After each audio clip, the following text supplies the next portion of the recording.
ডাক্তাররা 100 বেডের হাসপাতালে 400 রুগী দেখতে থাকেন, আউটডোরে যে ডাক্তারের 40টা রুগী দেখার কথা ওনাকে 250টা দেখতে হয়। এই সব বাস্তবতার মধ্যে আমরা কাজ করতে হয়। এবং নির্বাচনের সময় আগে পরে আমরা যা জানতে পেরেছি, বাংলাদেশের স্বাস্থ্য ব্যবস্থা, মানুষের স্বাস্থ্যের চাহিদা, এগুলো একটা এমন পরিস্থিতিতে আছে, আমরা আসলে 5-7 বছর আরও অপেক্ষা করার মতো অবস্থায় নেই।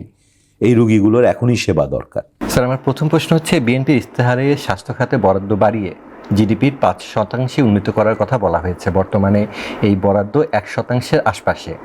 তো এই বিশাল লক্ষ্যমাত্রা অর্জনে আপনার সুনির্দিষ্ট রোডম্যাপ কি এবং অর্থ সংস্থান কোথা থেকে হবে? ধন্যবাদ, খুব ভালো একটা প্রশ্ন।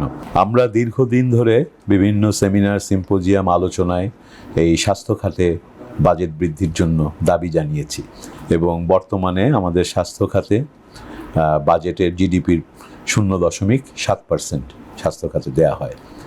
আমরা আমাদের এবারের নির্বাচনী ইশতেহারে এটিকে বাড়িয়ে 5% পর্যন্ত নেওয়ার উচ্চাভিলাষী পরিকল্পনা করেছি। এটার কারণটা হচ্ছে যে আমরা এবার নির্বাচনী ইশতেহারটা হঠাৎ করে নির্বাচনের তফসিল ঘোষণা হওয়ার পর প্রস্তুত করি নাই।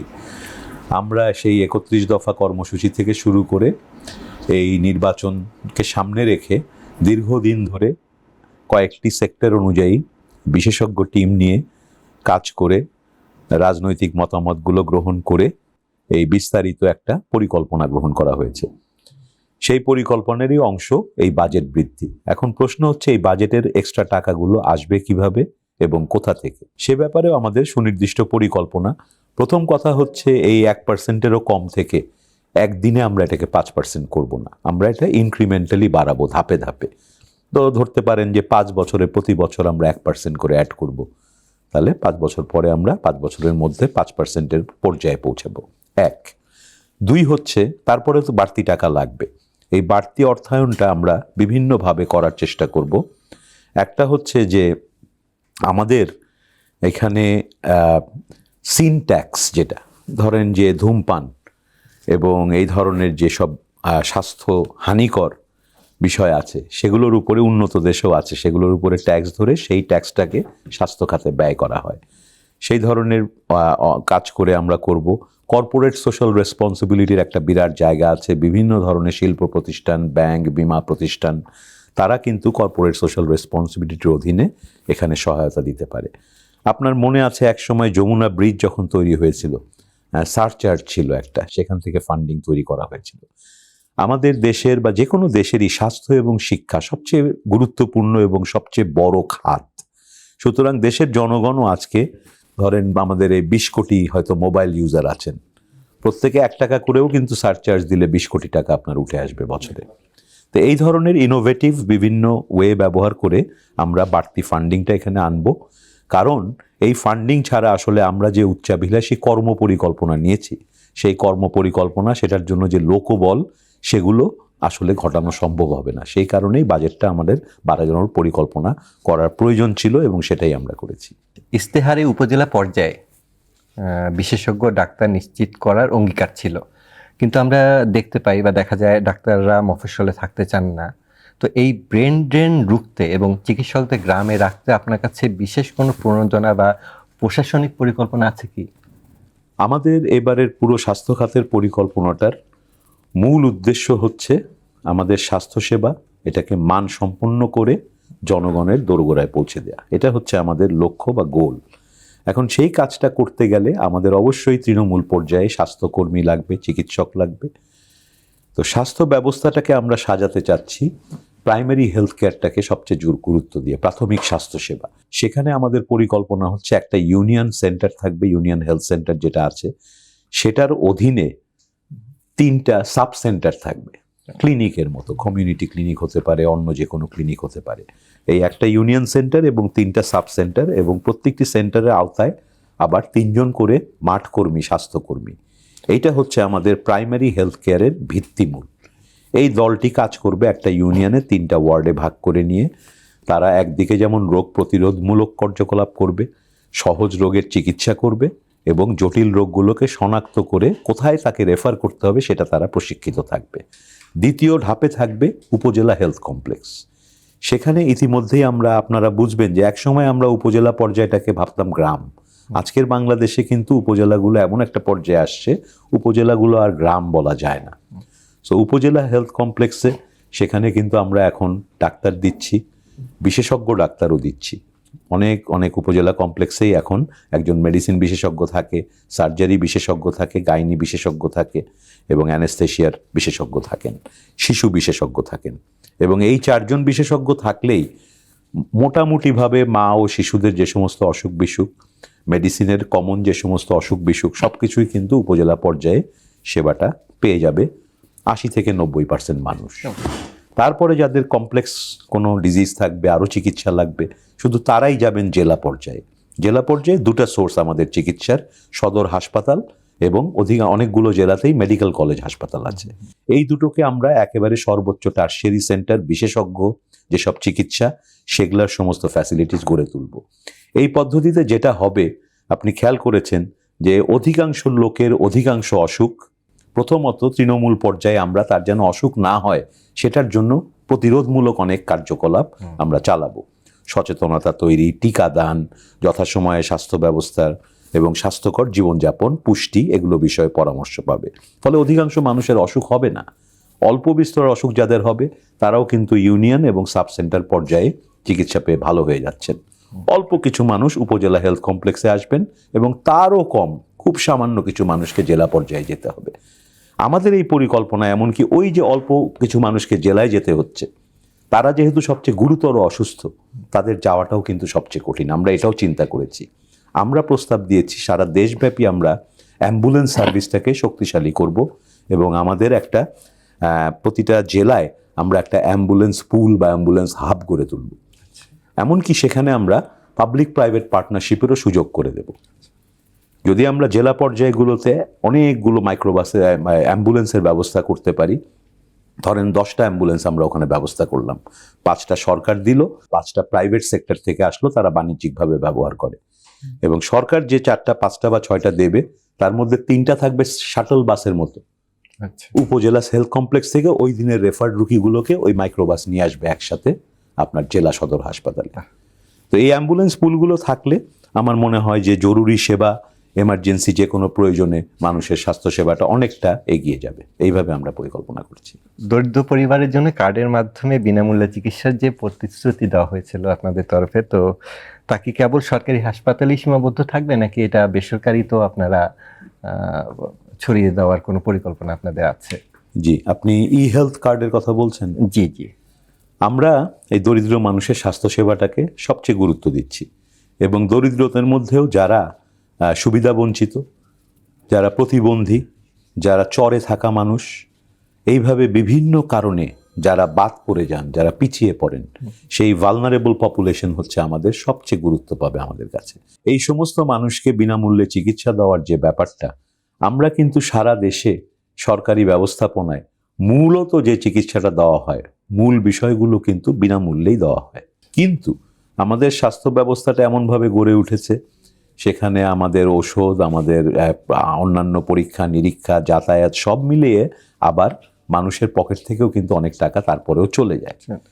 তো এই অবস্থা থেকে আমরা উত্তরণ চাচ্ছি, কারণ আমরা বিভিন্ন গবেষণায় দেখা গেছে এটাকে বলে ক্যাটাস্ট্রফিক হেলথ এক্সপেন্ডিচার। অর্থাৎ যেই পর্যায়ের স্বাস্থ্য খাতে আপনার পকেট থেকে খরচ করতে গেলে আপনার জীবনে একটা বিপর্যয় নেমে আসে। আমরা শুনি না যে চিকিৎসা করতে করতে জমি বিক্রি করে দিতে হয়েছে। এই জিনিসগুলো যেন মানুষের না হয়, কারণ এই মানুষগুলো ইতিমধ্যেই বঞ্চিত, ইতিমধ্যেই সে দরিদ্র, প্রতিবন্ধী, চরে থাকা মানুষ। সে যদি তার শেষ সম্বল একটা অসুখের কারণে হারায়, এটা খুব ট্র্যাজিক হবে। যে কারণে আমরা চাচ্ছি এই ই হেলথ কার্ডের মাধ্যমে সারা দেশের মানুষকে আমরা একটা সিস্টেমের মধ্যে নিয়ে আসব। তাদের মেডিকেল রেকর্ডগুলো, মেডিকেল ডেটাগুলো সেখানে থাকবে। দেশের যে কোনো হাসপাতালে গেলে ওই নাম্বারের মাধ্যমে ডাক্তার সাহেব কম্পিউটার সিস্টেমে এন্ট্রি দিলে তার সমস্ত পুরনো চিকিৎসার রেকর্ড দেখবে। চিকিৎসার মান ভালো হবে, যে কি কি প্রেসক্রিপশন করা হচ্ছে, কি কি ওষুধ দেওয়া হচ্ছে সেটা মনিটরিংয়ের সুযোগ থাকবে, কোয়ালিটি কন্ট্রোল হবে। তো এই সমস্ত ব্যবস্থাগুলোর মাধ্যমে যে এই ডিজিটাল নেটওয়ার্কের মাধ্যমে একটু আগে যে রেফারেল নেটওয়ার্কের কথা বললাম, রুগী কোথা থেকে কোথায় যাবে সেটাও কিন্তু আমরা ট্র্যাক করতে পারবো, রেকর্ডে থাকবে। আমরা আশা করি ধীরে ধীরে এই সিস্টেমগুলো গড়ে তুলতে পারলে উন্নত দেশে যেমনভাবে স্বাস্থ্যসেবাটা পৌঁছায়, আমরা সেই পদ্ধতিগুলো ইন্ট্রোডিউস করলে আমাদের স্বাস্থ্য ব্যবস্থায় যে অব্যবস্থাপনাগুলো আছে, যে অসুবিধাগুলো আছে, সেগুলো দূর করতে পারলে আমাদের স্বাস্থ্য ব্যবস্থার যে শক্তি, আমাদের ডাক্তার, আমাদের নার্স, তারা প্রচণ্ড পরিশ্রম করেন, তারা ভালোভাবে প্রশিক্ষিত, তাদের দীর্ঘ অভিজ্ঞতা হাজার হাজার রুগী দেখার, তখন এই অব্যবস্থাপনা দূর হলে আমরা এটার সুফল পেতে থাকবো আমাদের চিকিৎসা ব্যবস্থার।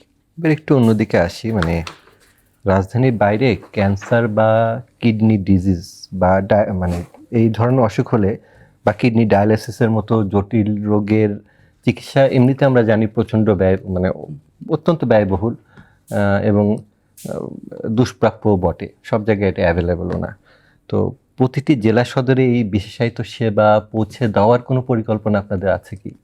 এই যে বিশেষায়িত সেবার কথা বললেন, আপনি উল্লেখ করলেন কিডনি অসুখ এবং কিডনির অসুখের কারণে যে ডায়ালাইসিস, এই কিছু কিছু অসুখ যেমন ক্যান্সার, যেমন কিডনি ডিজিজ, এমনকি ডায়াবেটিস, হাইপারটেনশন, এই অসুখগুলো এখন কিন্তু অনেক বেশি সংখ্যক মানুষকে এফেক্ট করছে এবং এগুলোর দীর্ঘদিন চিকিৎসা লাগে, কখনো কখনো চিকিৎসা ভীষণ ব্যয়বহুল। ডায়ালাইসিসের কথাই বলি, যেমন বাংলাদেশে 20 কোটি মানুষের দেশে প্রায় এস্টিমেটেড 4 কোটি মানুষ কোনো না কোনো ধরনের কিডনি রোগে আক্রান্ত। হাজার হাজার মানুষের ডায়ালাইসিস প্রয়োজন হচ্ছে। এটা ব্যয়বহুল এবং এটা সব জায়গায় অ্যাভেলেবল না। এখন আমরা যদি এই ডায়ালাইসিসের মতো বিশেষায়িত সেবাটা সারা দেশের মানুষকে এক্ষুনি পৌঁছে দিতে চাই বা সরকারি পদ্ধতিতে পৌঁছাতে চাই, বড় বড় হাসপাতাল বানাতে হবে 10টা বা 12টা।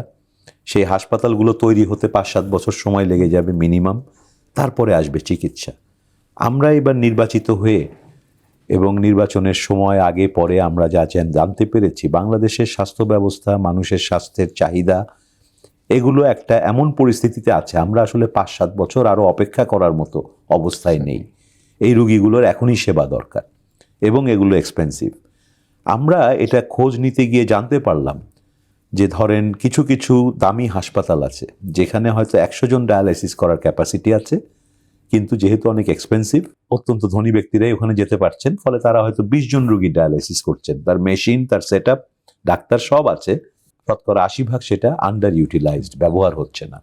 অন্যদিকে সরকারি হাসপাতালেও 100 জনের ব্যবস্থা আছে, ওখানে 300 জন লোক সিরিয়াল দিয়ে দাঁড়িয়ে আছে, তাহলে বাকি 200 জনের কি হবে? এখানেই আসবে পাবলিক প্রাইভেট পার্টনারশিপের অপরচুনিটি।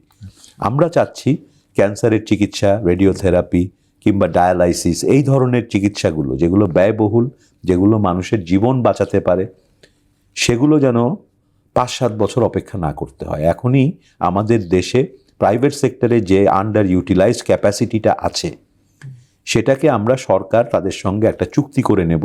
সে হয়তো প্রাইভেটে যে রেট পায় সেটা পাবে না, সরকারের রেটের চেয়ে একটু হয়তো বেশি পাবে, কিন্তু আমরা তাহলে আরও 100টা রুগীকে ওখানে কিন্তু সেবা দিতে পারবো।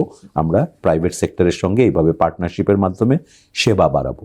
আর প্রাইভেট সেক্টর যখন এই অপরচুনিটি দেখবে যে আরও রুগী আছে এবং সেই রুগীর জন্য পে করার জন্য সরকার আছে, আমাদের বিশ্বাস প্রাইভেট সেক্টর নিজের উদ্যোগে আরও নতুন নতুন সেন্টার গড়ে তুলবে। একই সাথে সরকারি সাইডেও আমরা ধাপে ধাপে সরকারি ফ্যাসিলিটিসেও এই চিকিৎসাগুলোর পরিসর বাড়াবো। এইভাবে আমরা সমন্বিত একটা অ্যাপ্রোচ নিয়ে পাবলিক, প্রাইভেট, এনজিও সবাইকে নিয়ে হেলথ সেক্টরটাকে গড়ে তুলতে চাই, যাতে সকল মানুষের কাছে সেবাটা পৌঁছায়। চমৎকার, মানে সবার অংশগ্রহণে আসলে এই ধরনের চ্যালেঞ্জগুলো উত্তরণ অনেক সহজ হয়, যে পরিকল্পনার কথা আপনি বলছেন। এখন একটু অন্যদিকে যাই, মানে স্বাস্থ্য খাতের কেনাকাটা বা দুর্নীতি অভিযোগ তো অনেক দিন ধরেই আমরা জানি, বিভিন্ন সময় আমাদের সামনে অনেক রকম তথ্য এসছে, আমরা দেখেছি। তো বিশেষ করে তো আপনারা ইস্তেহারে দুর্নীতি নির্মূলের অঙ্গীকার করেছেন, তো সেই অঙ্গীকার বাস্তবায়নে আপনারা যে জিরো টলারেন্স নীতি নিয়েছেন, সেটা আপনারা মানে কিভাবে বাস্তবায়ন করবেন বলে ঠিক করেছেন? জি, বা আপনার এটার প্রতিফলন আমরা কতদিনে দেখতে পাবো? আপনি দেখবেন আমরা, আমাদের দল বিএনপি এবং আমরা রাজনীতিটাকে আর শুধু কথার ফুল ঝুড়িতে রাখতে চাই না, জনগণকে আমরা মিথ্যা আশ্বাস দিতে চাই না। আমরা এখন যে প্ল্যানগুলোই করেছি প্রত্যেকটাই প্র্যাগমেটিক এবং প্র্যাকটিক্যাল করার চেষ্টা করেছি। সুতরাং আমাদের ডিনায়ালে থাকার, অস্বীকার করার কোনো উপায় নেই যে আমাদের শুধু স্বাস্থ্য সেক্টর না, পুরো বাংলাদেশে দুর্নীতি একটা মহামারীর আকার ধারণ করেছে। সমাজের প্রতিটা সেক্টরে, প্রতিটা ইনস্টিটিউশনে এই কাজটা হচ্ছে। বিগত বছরগুলোতে দেশ থেকে টাকা পাচার হয়ে গেছে, হাজার হাজার কোটি টাকার দুর্নীতি হয়েছে, আমরা সবাই এগুলো জানি। এখন এগুলোকে তো অ্যাড্রেস করতে হবে, এবং এই বিষয়টা এমন পর্যায়ে গেছে, এখানে বিশাল বিশাল সিন্ডিকেট আছে যারা ভীষণ পাওয়ারফুল, এবং আমাদের সামাজিক যে ফ্যাব্রিক, আমাদের যে মূল্যবোধ, সেখানেও কিন্তু অনেক পরিবর্তন এসে গেছে। তো এই সমস্ত চ্যালেঞ্জকে মোকাবেলা করে দুর্নীতিকে মোকাবেলা করা ওভারনাইট হবে না, যে আজকে বললাম কালকে ঠিক হয়ে যাবে। কিন্তু এটা এমন একটা বিষয়, এটাকে যদি আমরা অ্যাড্রেস না করি, আমাদের সমস্ত উন্নয়ন প্রচেষ্টা ব্যর্থ হয়ে যাবে যদি এই দুর্নীতিকে কন্ট্রোল করা না যায়। স্বাস্থ্যক্ষেত্রে দুর্নীতির অভিযোগগুলো কয়েকটা জায়গায় আসে। একটা হচ্ছে কেনাকাটা। এই হাসপাতালগুলোতে প্রচুর ওষুধ, মেশিন পত্র, প্রতিদিন হাজার হাজার ইনডোরের রুগীর খাওয়া দাওয়া, ক্লিনিং, প্রচুর পরিমাণ কাজ হয় এবং সেখানে দুর্নীতির অভিযোগ আছে। আরেকটা বড় দুর্নীতির অভিযোগ থাকে স্বাস্থ্যকর্মীদের পদায়ন এবং চাকরি দেওয়া, চাকরি পাওয়া, সেই দুইটা ক্ষেত্রে। আমরা যেটা করতে চাচ্ছি, আমরা প্রযুক্তির সহায়তা নিতে চাচ্ছি এই দুর্নীতিগুলোকে রোধ করতে। কেনাকাটার সমস্ত অংশগুলোকে আমরা টেন্ডার এবং গভর্নেন্সের আন্ডারে নিয়ে আসবো। টেন্ডারগুলো যখন টেন্ডার হবে, তখন ওই যে টেন্ডার আটকে দেওয়া, টেন্ডারকে ঘিরে যে সন্ত্রাসী কার্যকলাপ, এগুলোর আর সুযোগ থাকবে না। পাশাপাশি প্রতিটা টেন্ডারের একটা ডিজিটাল ফুটপ্রিন্ট থেকে যাবে। আমরা 2 বছর, 4 বছর, 8 বছর পরেও তদন্ত করতে চাইলে অতি সহজেই সমস্ত ট্র্যাক রেকর্ড রিট্রাইভ করা যাবে। আমরা মনে করি গভর্নেন্সের মাধ্যমে যদি আমরা স্বাস্থ্য ব্যবস্থায় এই কেনাকাটা, দরপত্র, পুরো ব্যবস্থাটাকে ডিজিটাইজ করতে পারি, এটা দুর্নীতির বিরুদ্ধে একটা বড় অবস্থান তৈরি করবে। একইভাবে পদায়নের ক্ষেত্রে এবং চাকরি দেওয়া নেওয়ার ক্ষেত্রে, সেখানেও বিশেষ করে পদায়ন স্বাস্থ্য খাতে খুব গুরুত্বপূর্ণ। আমাদের প্রায় অনেক হাজার হাজার ডাক্তার, নার্স, বিভিন্ন লেভেলের কর্মী, তারা বিভিন্ন জায়গায় পোস্টেড হয়, সেখানে দুর্নীতির অভিযোগ থাকে। আমরা ইতিমধ্যেই ট্রায়াল শুরু করেছি একটা অটোমেটেড সিস্টেম, যেখানে ডিজিটালি আপনি ধরেন 20 জন ডাক্তার আছে, 20টা জায়গায় পোস্টিং হবে। আপনি এমন মেনু করে দিতে পারবেন, প্রত্যেক ডাক্তার তার প্রেফারেন্সগুলা 1, 2, 3, 4 করে বলতে পারবে, যে আমার দেশের বাড়ি সিরাজগঞ্জ, আমি সিরাজগঞ্জে পোস্টিং হলে খুশি। যদি সেটা না হয়, আমি এক সময় পাবনা বা নাটোরে প্র্যাকটিস করেছি, ওখানে আমাকে সবাই চেনে, তাহলে নাটোরে গেলেও আমি অখুশি না। সেটাও যদি না হয়, আমি গাজীপুর থাকতে পারি, কারণ ওখানে আমার ওয়াইফের পোস্টিং আছে। সে ওই ডিজিটাল সিস্টেমের তার প্রেফারেন্স বলবে। আমরা আমাদের ক্রাইটেরিয়াগুলো সেট করে দিব। মেশিন অটোমেটিক্যালি যার প্রেফারেন্সের সাথে আমাদের সেট করা ক্রাইটেরিয়ার কম্বিনেশন হয়, সেগুলোকে ম্যাচ করে দিবে। তো এই পদ্ধতির মাধ্যমে এক ধরনের অটোমেটেড, একটা লজিক্যাল, একটা যুক্তিসঙ্গতভাবে প্রত্যেকের পোস্টিং হবে। তখন কিন্তু দুর্নীতির সুযোগটা অনেকাংশেই কমে যাবে বলে আমাদের বিশ্বাস। পাশাপাশি আমি মনে করি দুর্নীতি একটা সামাজিক ব্যাধি। এটা কোনো সরকার, কোনো প্রতিষ্ঠান একা প্রতিরোধ করতে পারবে না। দুর্নীতির বিরুদ্ধে সামাজিক আন্দোলন গড়ে তুলতে হবে, জারি রাখতে হবে। মানুষ যদি এটার বিরুদ্ধে অবস্থান নেয়, তখন সরকারের পক্ষে কঠোর সিদ্ধান্ত নেওয়া সহজ হবে। মানুষ যদি এটার ব্যাপারে রিল্যাক্টেন্ট থাকে, সরকারের পক্ষেও কিন্তু ওই সমস্ত শক্তিশালী সিন্ডিকেটের বিরুদ্ধে অবস্থান নেওয়া কঠিন হয়ে যায়। এই জন্য জনসম্পৃক্ততা এবং জনসমর্থন একেবারে ভাইটাল দুর্নীতি কন্ট্রোল করতে। খুবই গুরুত্বপূর্ণ কথা বলছেন স্যার। আমি শেষ প্রশ্নই করব, আমি আর বাড়াবো না। সেটা হচ্ছে, চিকিৎসার জন্য অনেকের মধ্যে বিদেশমুখী প্রবণতা লক্ষ্য করা যায়। আমাদের মানে এমন একটা ধারা তৈরি হয়ে গেছে যে সবার মনের মধ্যেও একটা জিনিস তৈরি হয়েছে, দেশে চিকিৎসা হয় না, চিকিৎসকরা ঠিকমতো চিকিৎসা করতে চান না, বিদেশে অবশ্যই উন্নত একটা চিকিৎসা হয়। এই যে বিদেশমুখিতা, এই কারণে কিন্তু আমাদের একটা হিউজ অ্যামাউন্ট চলে যাচ্ছে বৈদেশিক, মানে আমরা বাইরে পাঠিয়ে দিচ্ছি। তো এখানে দুটো প্রশ্ন, মানে এই মানসিকতা পরিবর্তনের জন্য আপনারা কি করছেন, আর চিকিৎসা ব্যবস্থা উন্নতির জন্য এই ভরসার জায়গাটা তৈরি করার জন্য আপনারা কি উদ্যোগ নিচ্ছেন? জি, মানসিকতা বা মনস্তত্ত্ব বা আমাদের দৃষ্টিভঙ্গিটা কিন্তু তৈরি হয় আমাদের অভিজ্ঞতার আলোকে। আমরা যে অভিজ্ঞতাগুলোর মুখোমুখি হই, যা আমরা এক্সপিরিয়েন্স করি, যেটা আমরা মোকাবেলা করি, আমরা কিন্তু ওইটা ওইভাবে ভাবতে শুরু করি। একথা সত্যি যে আমাদের দেশে এই স্বাস্থ্য খাতে, একটু আগে আমরা আলাপ করছিলাম দুর্নীতি, অব্যবস্থাপনা নিয়ে, পাশাপাশি আমাদের সীমিত রিসোর্সে সরকারি হাসপাতালগুলোতে ডাক্তাররা 100 বেডের হাসপাতালে 400 রুগী দেখতে থাকেন, আউটডোরে যে ডাক্তারের 40টা রুগী দেখার কথা ওনাকে 250টা দেখতে হয়। এই সব বাস্তবতার মধ্যে আমরা কাজ করতে হয়। আর চিকিৎসা ব্যবস্থা এমন একটা জিনিস, ওটার কাছে মানুষ কেউ শখ করে যায় না, ধনী হোক দরিদ্র হোক। চিকিৎসক হচ্ছে এমন একটা জায়গা যেখানে মানুষ অনিচ্ছায় যায়, বাধ্য হয়ে যায়। এবং যখন মানুষ অসুস্থ থাকে তখন কিন্তু যার যতটুকু সামর্থ্য থাকে মানুষ কিন্তু টাকা খরচ করতে কার্পণ্য বোধ করে না। তো ওই যে আমি মনে করি যে মানসিকতার সমস্যা নাই, আমরা যদি আসলে আমাদের এখানকার স্বাস্থ্য ব্যবস্থাকে উন্নত করতে পারি, মানুষের কাছে গ্রহণযোগ্য পর্যায়ে নিতে পারি, তাহলে অবশ্যই মানুষ তখন আস্তে আস্তে এদিকে ঝুঁকবে। শুধুমাত্র আমরা বললাম, অনুরোধ করলাম বিদেশ যায়েন না, এতে তো কাজ হবে না। তা আমরা সেটাই চেষ্টা করছি, হেলথ সিস্টেমটাকে আপগ্রেড করার চেষ্টা করছি। বিশেষ করে যদি অন্তত প্রত্যেকটা জেলায় একটা করে বড় হাসপাতালেও মানসম্মত চিকিৎসা থাকে। বিদেশেতে কিন্তু শুধু ঢাকার বড়লোক মানুষরা যায় না, মফস্বল শহরের অনেক মধ্যবিত্ত পরিবারও কিন্তু আশেপাশের দেশগুলোতে চিকিৎসার জন্য যায়। তো আমরা সেই চাহিদাটা এটার দ্বারা প্রমাণিত হয় যে মানুষ ভালো সেবার জন্য এমনকি উচ্চ মূল্যের খরচও করতে রাজি আছে। ভালো সেবা পাইলে সে সেই সেবাটা নেবে। তো এটা আমাদের জন্য একটা অপরচুনিটিও বটে। এবং আমাদের হেলথ সিস্টেমে বিদেশে অনেক জায়গায় আছে, ইংল্যান্ডেই আছে, NHS যেমন সবাইকে সমস্ত চিকিৎসা ফ্রি দেয়, ওই NHS এর কনসালটেন্টরাও কিন্তু প্রাইভেট প্র্যাকটিস করার অপশন আছে এবং তারা অনেকে করেন।